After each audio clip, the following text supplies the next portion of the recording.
Argument பண்ணுறது கூட ஒரு வகையில் ஒரு ஆக்சிடெண்ட் மாதிரி தான். அதாவது நம்ம யாரும் ரொம்ப பிளான் பண்ணி நான் ஒருத்தர்கிட்ட ஆர்கியூ பண்ண போகிறேன் அப்படின்னு சொல்ல மாட்டோம். ஆர்கியூமெண்ட்ன்றது தற்செயலாக அது நடந்து முடிஞ்சதுக்கப்புறம் தான் தெரியும், ஐயோ நடந்துருச்சே, நான் ஆர்கியூ பண்ணிட்டேனே, தேவையெல்லாம் இவ்வளோ பேசிட்டேனே, நான் அந்த நாளையே கெடுத்துட்டேனேன்னு தோணும். இப்போது ஆர்கியூ பண்ணுறது இந்த ஈர்ப்பு விதி பயிற்சிகளில் எவ்வளோ தூரம் பாதிக்கும் அப்படின்றது இது ரியல் டைமில் ப்ராக்டிஸ் பண்ணிருக்கிறவங்க, அதாவது சரியாக பயிற்சியில் செஞ்சிகிட்ருக்கிறவங்க, கிராட்டிடியூட், அஃபர்மேஷன், வாட்டர் மேனிஃபெஸ்டேஷன், அப்புறம் ப்ராப்பராக ஸ்கிரிப்டிங், சில பேர் சில விஷயங்கள் இதன் மூலமாக அச்சீவ் கூட பண்ணியிருப்பாங்க. அப்படி இருக்கிறவங்க கூட இந்த ஆர்கியூ பண்ணுற அந்த நாள் இல்லை அந்த வாரம் இல்லை அந்த மாதம் எவ்வளோ தூரம் பாதிக்கப்படுதுன்னு அவங்களால புரிஞ்சுக்க முடியும்.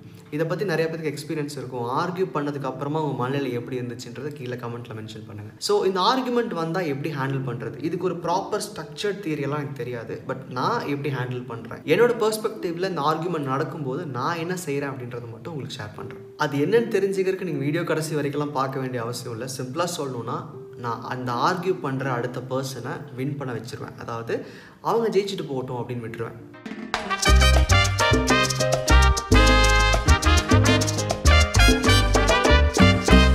அடுத்த பர்சனை ஆர்குமெண்ட்டில் ஜெயிக்க விடுறது ஒரு சரியான சொல்யூஷனாக இருக்குமா அப்படின்னு நிறைய பேர் கேட்பீங்க. ரொம்ப சிம்பிளாக சொல்லணுன்னா, இது நடக்கிறதுக்கான காரணம் என்னவாக இருக்க முடியும்? ஒரு ஆர்குமெண்ட் எதுக்காக நடக்கும்? பணத்துக்காக நடக்குமா, இல்லை அந்த ரிலேஷன்ஷிப்காக நடக்குமா, இல்லை ஒரு பொருளுக்காக நடக்குமா, இல்லை வேறு ஏதாவது ஒரு விஷயத்துக்காக நடக்குமான்னு பார்த்தா ரொம்ப சிம்பிளான ஒரு விஷயம். ஆர்குமெண்ட்ஸ் நடக்கிறது ஈகோக்காக மட்டும்தான்.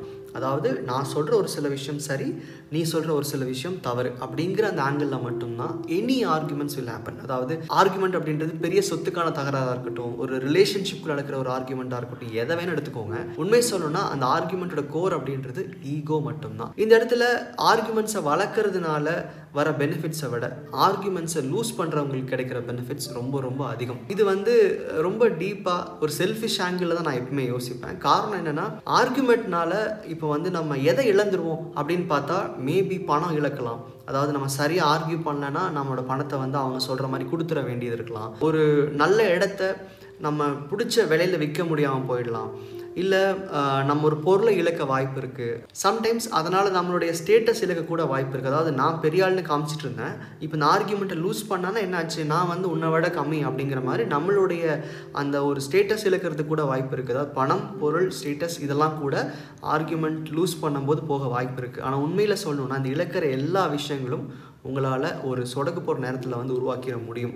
பணம் அப்படின்றது எனர்ஜி. உங்களுக்கு எனர்ஜி கரெக்டாக இருந்துச்சுன்னா எவ்வளோ பணம் வேணாலும் நீங்கள் சம்பாதிக்கலாம், அது வந்துக்கிட்டே இருக்கும்.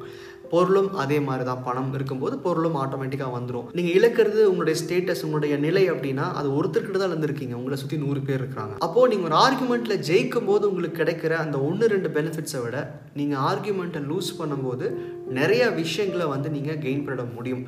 அதாவது முக்கியமான ஒரு விஷயம் என்னென்னா, ஆர்கியூ பண்ணும்போது நம்மக்கிட்ட சேகரித்து வச்சிருக்கிற நல்ல எனர்ஜி எல்லாத்தையும் கொட்டிடுவீங்க. ஆர்குமெண்ட் அப்படின்றது ஒரு பர்சன்கிட்ட நடக்கும்போது அந்த பர்சனுக்கும் உங்களுக்கும் இருந்த அந்த கம்ப்ளீட் ஹிஸ்ட்ரியை எடுத்துகிட்டு, அதாவது டீப்பாக போயிடுவீங்க, உங்கள் ஆள் மனதுக்கு போயிடுவீங்கன்னு வச்சுக்கோங்களேன்.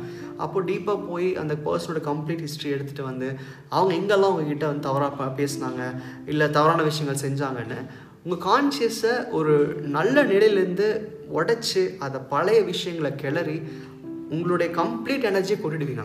அப்போ ஆர்கியூ பண்ணி முடிக்கும்போது ஏன் நமக்கு எனர்ஜி ட்ரவுன் ஆன மாதிரி இருக்குன்னு நம்ம யோசிப்போம். அதாவது எனர்ஜி ட்ரவுன் ஆகுதுன்னா ஒரு ஏதோ இழந்த மாதிரியோ, இல்லை ஒரு கம்ப்ளீட்டாக யாருமே உங்களுக்கு கூட இல்லை அப்படிங்கிற மாதிரியோ சில நேரங்களில் ஃபீல் பண்ணுவீங்க.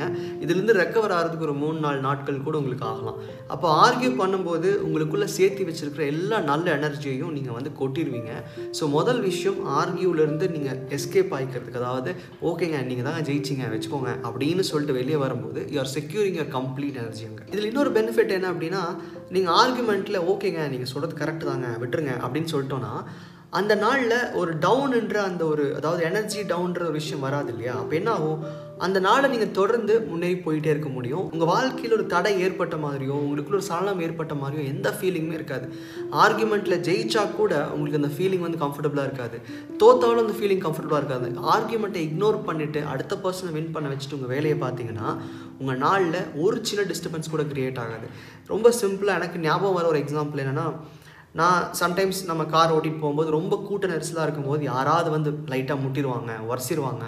உடனே நம்ம பார்ப்போம் இல்லையா, இறங்கி நின்று சண்டை போட்டு அங்கே எல்லாம் டிராஃபிக் பண்ணி ஒன்றுமே இருக்காது. ஒரு ஸ்க்ராட்ச் இருக்கும், இல்லை டென்ட் இருக்கும், இல்லை ஏதாவது ஒன்று உடஞ்சிருக்குன்னு வச்சுக்கலாம். அப்போது ஒரு பெரிய டேமேஜ் இருக்காது. ஆனால் அந்த 2 பேரும் இறங்கி சண்டை போட்டு அங்கே ஃபுல்லாக டிராஃபிக் பண்ணி அவங்களுடைய நாளை கம்ப்ளீட்டாக ஸ்பாயில் பண்ணிப்பாங்க. என்னுடைய பெர்ஸ்பெக்டிவில் எனக்கு இந்த மாதிரி நடந்தப்போ நான் பண்ணது, யாரோ ஆட்டோ நினைக்கிறேன், நல்லா ஞாபகம் இல்லை எனக்கு, அவங்க ரிவர்ஸ் எடுத்தாங்க, நான் ஸ்ட்ரைட்டாக போயிட்டு இருந்தேன், வந்து லைட்டாக உரசிட்டாங்க. அவங்களுக்கு தெரியும் அவங்க பண்ணதான் தப்புன்னு. நான் திரும்பி பார்த்தேன், ஆட்டோ அவர் நிறுத்திட்டு இறங்கினார். இல்லை அப்படின்னு நான் போயிட்டேன். ஏன்னா எனக்கு அன்றைக்கி நிறைய பிளான்ஸ் இருந்துச்சு, நிறைய ஒர்க் இருந்துச்சு. அந்த ஒர்க், அந்த இம்பார்ட்டன்ஸை தாண்டி ஒருத்தர்கிட்ட நீ எப்படி என் காரை இடிக்கலாம் அப்படிங்கிற அந்த ஒரு கோவத்தை நான் எடுத்துகிட்டு வந்திருந்தேன்னா அந்த ஃபுல் டே நான் ஸ்பாயில் பண்ணியிருப்பேன்.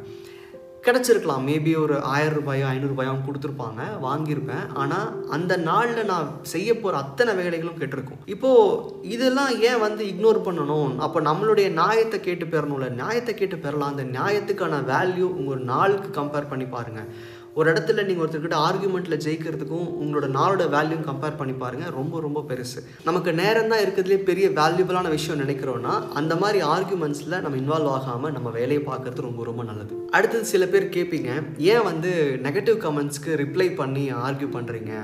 அவங்க ஒன்று சொல்கிறாங்க, அவங்கள புரிஞ்சுக்கல, விட்டுட்டு போயிடலாமல் அப்படிம்பாங்க. உண்மையை சொல்லணுன்னா நான் நெகட்டிவ் கமெண்ட்ஸ்க்கு ரிப்ளை பண்ணணும் அப்படிங்கிறக்காக பண்ணுறதில்ல. ஒரு சில நாட்கள் நான் வந்து ரொம்ப ஃப்ரீயாக இருந்தேன், எனக்கு வந்து போர் அடிக்குது அப்படின்னா சில கமெண்ட்ஸ் பார்க்கும்போது ஏன் அவங்க அண்டர்ஸ்டாண்டிங் லெவல் கம்மியாக இருக்குது அப்படின்னு சொல்லி ஏதாவது சில விஷயங்கள் எக்ஸ்பிளைன் பண்ணுவேன். பட் நான் அது ஸ்ட்ரெயிட் ஃபார்வர்டாக தான் இருக்கும். மோஸ்ட்லி வந்து ஆர்குமெண்ட்ஸ்க்கு ரிப்ளை பண்ணுறது, அதாவது கமெண்ட்டில் ரிப்ளை பண்ணுறதுக்கான முக்கியமான காரணம் என்னென்னா, இப்போ ஒருத்தர் வந்து வீடியோ பார்க்குறாங்க, அவங்க லைஃப் வந்து முன்னேற்றம் நினச்சி பார்க்குறாங்க. அவங்களுடைய புரிதல் அந்த வீடியோ பார்க்குறதுக்கு முன்னாடி இந்த கமெண்ட்டை பார்த்துச்சு அப்படின்னா அவங்களுக்குள்ள ஒரு தப்பான விதியை தூவுற மாதிரி. அவருக்கு அது நடக்கலை, அது வந்து அவரோட வச்சுக்கலாம். பொதுவாக வந்து நடக்கலைன்னு சொல்லும்போது அடுத்தவங்களுடைய முயற்சியை நம்ம தடுக்கிற மாதிரி. அப்போ என்ன பண்ணுவேன்னா, அந்த கமெண்ட்டை நான் பின் பண்ணுவேன். மோஸ்ட் ஆஃப் த வீடியோஸில் பார்த்தீங்கன்னா நெகட்டிவ் கமெண்ட்ஸை நான் டாப்பில் பின் பண்ணி அதுக்கு ப்ராப்பராக ரிப்ளை கொடுத்துருப்பேன். எதுக்குன்னா, அடுத்ததை படிக்க வர்றவங்களுக்கு ஒருவேளை அந்த மாதிரி அண்டர்ஸ்டாண்டிங் இருக்குன்னா அவங்களும் அது திருத்திக்கிறதான். இது ஆர்குமெண்ட்காகலாம் கிடையாது. So most of the time ஆர்குமெண்ட்லேருந்து விலகி போகிறதுக்கும் அங்கேருந்து நகர்ந்து போகிறதுக்கும் முயற்சி பண்ணுங்கள். ஆர்குமெண்ட் நடக்கிறதே நமக்கு தெரியாது. நான் முதல்ல சொன்ன மாதிரி ஆர்குமெண்ட்ஸ் அப்படிங்கிறது ஒரு ஆக்சிடென்ட். அது வந்து நடக்கிறதுக்கு முன்னாடி நம்மளால் ரெகனைஸ் பண்ண முடியாது. ஒரு இடத்துல உங்களுடைய திரும்ப சொல்ல வேண்டிய தேவை வருது அப்படின்னா அந்த இடத்துலேருந்து நீங்கள் விலகி போகணும்னு அர்த்தம். அது எவ்வளோ பெரிய ஆர்குமெண்ட்டாக இருந்தாலும் it's okay, let the other person win. கண்டிப்பாக உங்கள் வாழ்க்கை அதை விட அந்த இடத்துலேருந்து பெட்டராக தான் போகும். ஆர்குமெண்ட்டில் ஜெயிக்கிறதுனால நீங்கள் வாழ்க்கையில் ஜெயிப்பீங்கன்றது உண்மை கிடையாது.